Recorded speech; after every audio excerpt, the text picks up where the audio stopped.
още малко! Дай!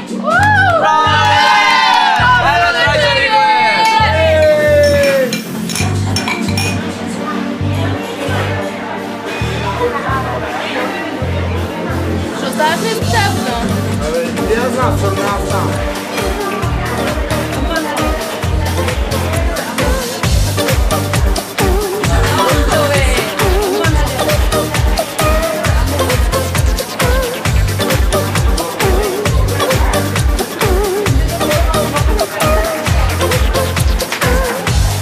Sunt un cristal ce-ți cer inevital.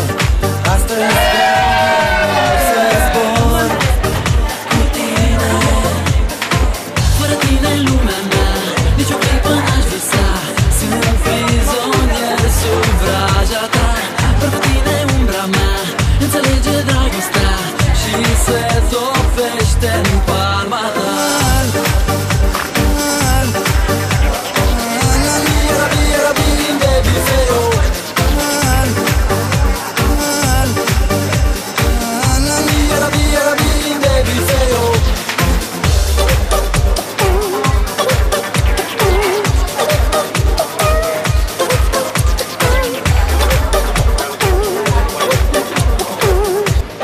Познаваш ли?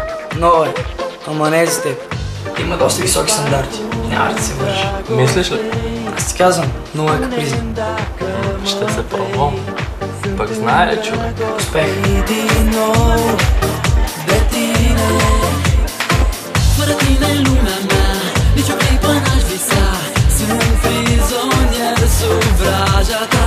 Doar cu tine umbra mea înțelege dragostea și se topește în palma ta.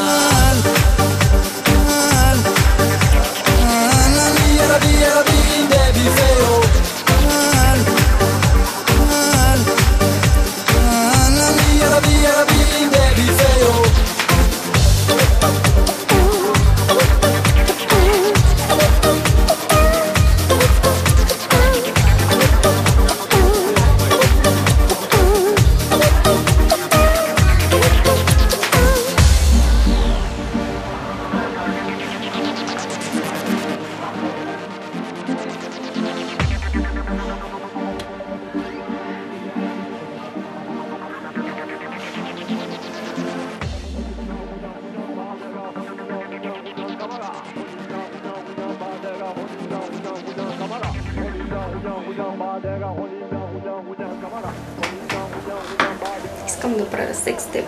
Сега. Имаш ли презерватив? Не ми трябва. Как? Ти не използваш? Сега ми трябва. Не ми е хубаво с презерватив. Хайде, искам да правим секс. Сега. Хайде. Къде изчезна с нощи?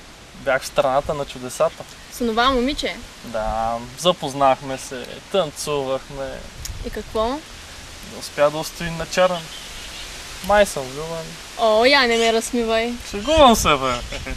С презерватив, нали? Нали знаеш, че аз винаги използвам презерватив? Вчера, голям купон ти казвам, нямаше да представя за какво става въпрос. Виша, помниш ли? Да, и какво? Не си ли чул? Много е общителна. Ей. Говори се, че има спин. Моля? Чакай, ти не спали с нея на оня купон? Не. Не се стигна до там. Къде тръгваш, бе? Имаме час. Остави ме. Какво ти стана, бе, човек?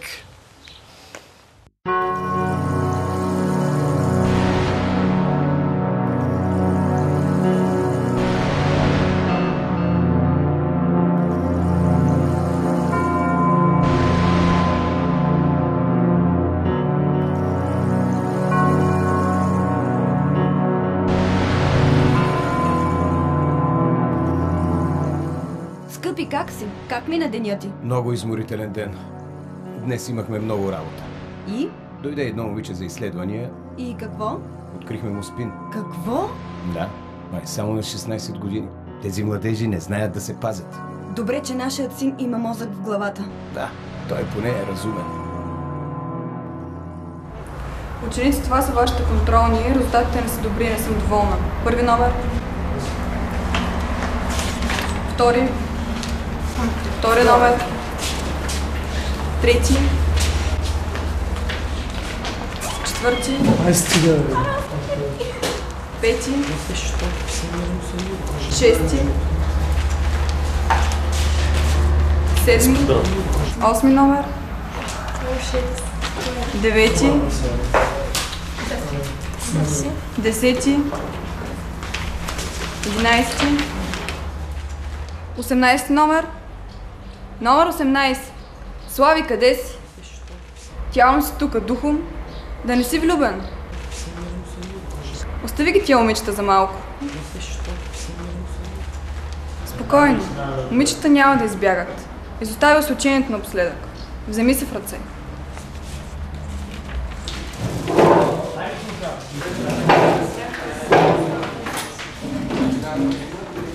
Какво ти е? От известно време не изглеждаш добре. Майка ти каза, че не се и храниш. Какво ти става? Много ми е трудно. Кажи, знаеш, че пред мен можеш да излезеш душата си. Да, знам, обаче... Тогава какво става? Помниш ли купона? Когато се запознах с онова момиче? Да, помня. Аз пак с нея. Да, знам. Без презерватив. Какво? Просто така се получи. Тя така поиска, аз бях пил. Просто тя така поиска.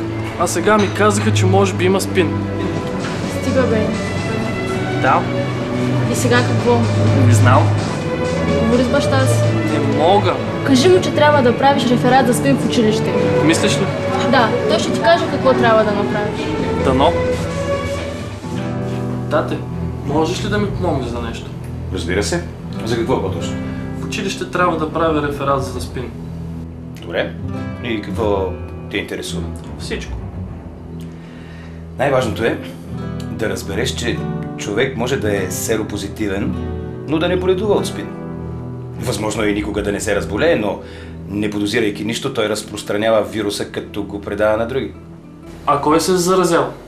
Синдромът на придобитата имунна недостатъчност е едно от най-опасните вирусни заболявания, познати на човечеството досега. Около 7000 млади хора на възраст от 10 до 24 години се заразяват с спин всеки ден. Това означава, че всяка минута на Земята се заразяват поне 5 души.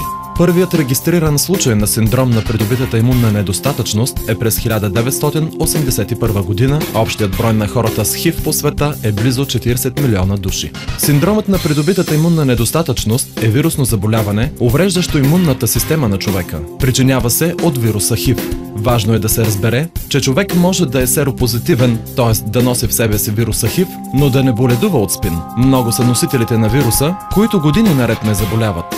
Възможно е и никога да не се разболеят, но през това време, без да подозират, те разпространяват заразата. Активният ХИВ вирус обезсилва имунната система на човека и го оставя беззащитен пред всевъзможни болести и зарази. Когато това се случи, медиците поставят диагноза спин. Спинът сам по себе се не убива, но когато защитните сили на организма са унищожени, дори най-безобидният грип може да е смъртоносен. Спин не подбира жертвите си и няма особени предпочитания. Това не е болест само на хомосексуалистите и наркоманите. Вирусът не подбира хората по възраст, пол, цвят, сексуална ориентация, икономическо и социално положение. Предава се чрез обмена на определени телесни течности – кръв, вагинални секрети, сперма и кърма.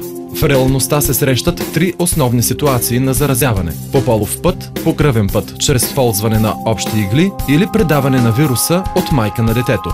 Основното е, че за да се заразите, вирусът трябва да проникне в кръвообращението ви. Това означава, че по време на сексуален акт потенциална опасност съществува винаги, когато кръв, сперма или вагинален секрет на партньора имат допир дори с най-малкото и незабележимо нараняване на вагината, ануса или устата. Но не можеш да се заразиш чрез ръкуване, прегръдка или целувка, кашлица и хрема, при използване на обществен телефон, при посещение в болница, от обща храна, прибори за хранене и чаши, обществени чешми, бани и тоалетни, обществени плувни басейни, при ухапване от комар или други насекоми, а също така и при работа, социални контакти или съжителство с HIV-позитивни хора. Симптомите са най-различни и няма общи симптоми за всички, които имат диагноза СПИН. Някои хора, които са заразени с HIV наскоро, може да имат симптоми подобни на тези при настинка. Обикновенно не продължават повече от няколко дни. Други хора или не преживяват остра инфекция, или пък имат толкова леки симптоми, че може и да не ги забележат. Когато нарушението на имунната система е по-сериозно, хората може да се разболеят от различни видове инфекции, които обикновено не могат да предизвикат болест при хора с нормална имунна система. Средното време за поставянето на диагноза СПИН е от 7 до 10 години. По-настоящем сигурни медикаменти за лечение на СПИН не съществуват. Прилага се комплексно лечение в 3 основни направления с експериментални антивирусни препарати за стимулиране и възстановяване на увредената имунна система и срещу инфекциите и раковите заболявания. Трябва да се знае обаче, че досегашните резултати са незначителни. Типичните клинични форми на СПИН за сега не могат да бъдат лекувани. Усилено продължават изследванията на многобройни екипи от специалисти в различни области с цел създаването на ваксина срещу СПИН. За съжаление, резултатите не са обнадеждаващи, защото вирусът е много изменчив.